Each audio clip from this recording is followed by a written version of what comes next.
Insya Allah Indonesia akan lebih baik. Indonesia akan lebih makmur.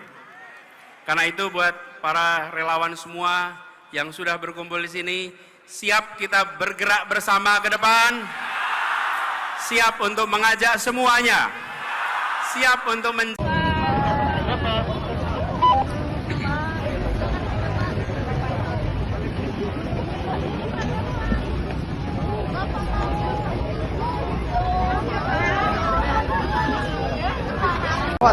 terus bergerak dan berdampak dalam setiap kebijakan.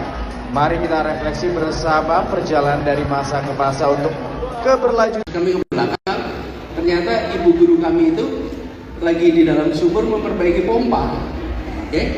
Kemudian kita datang di situ ngobrol, dan apa yang terjadi? Guru yang apa adanya, guru yang rileks, guru yang setara, itu yang membuat kami ingat. Jadi barangkali kalau kita menempatkan diri sekarang nih, saya sebagai guru, maka nomor satu ya harus menempatkan setara, sejajar dengan murid-murid. Nah itu juga yang saya pernah ngalamin guru, jadi guru ngajarnya informal, jadi bukan ngajar kelas, ngajar kursus dan bukan murid biasa, tapi karyawan.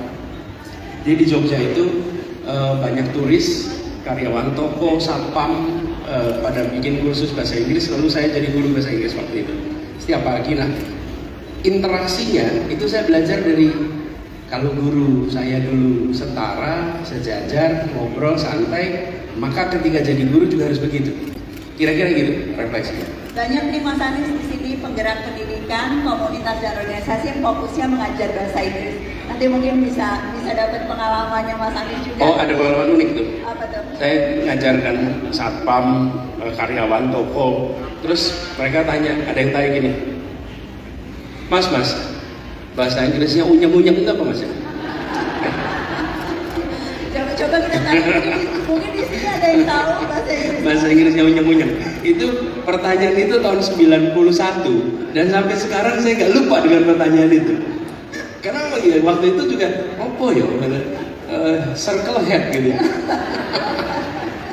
Tapi suasana belajar yang rileks, yang menyenangkan, itu yang kemudian membuat yang mau belajar semangat, yang punya tugas ngajarin juga semangat. Jadi suasananya yang terbangun. Dan sambil jalan ya Pak, saya merasa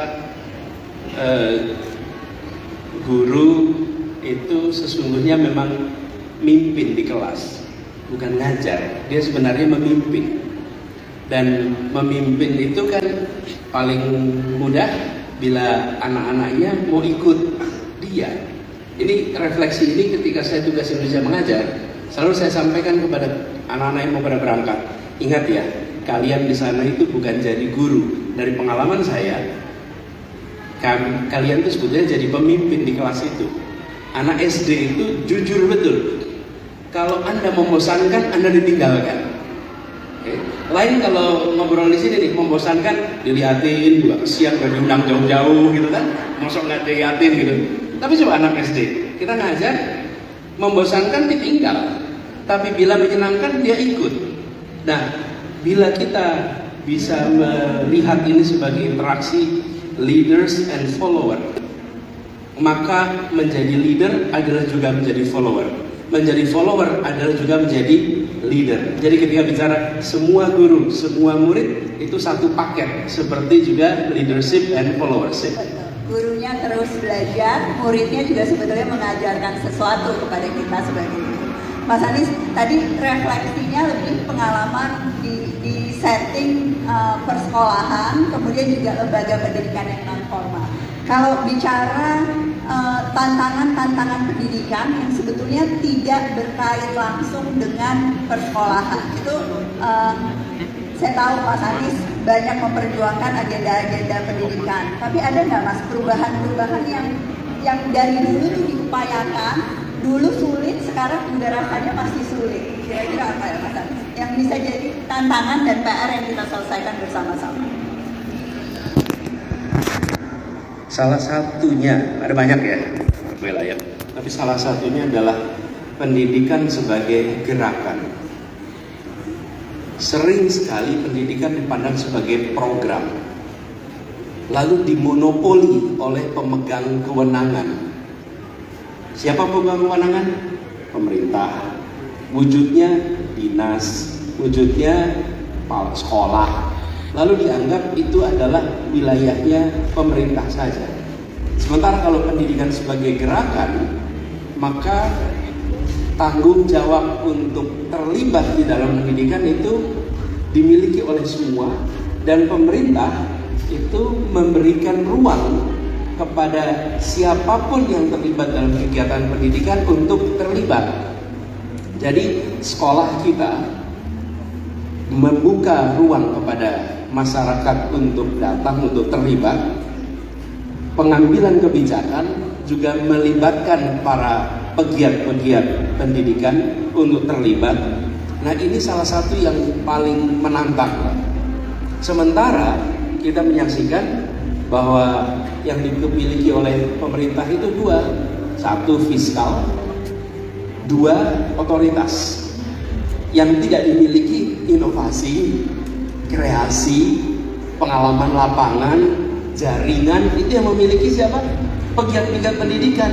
Jadi bila pendidikan dipandang sebagai sebuah gerakan, maka negara itu, pemerintah ya, membuka ruang, mengajak semua terlibat, dan mengajak semua, kalau bahasa sekarang namanya kolaborasi. Menurut saya itu salah satu hal yang paling paling menantang.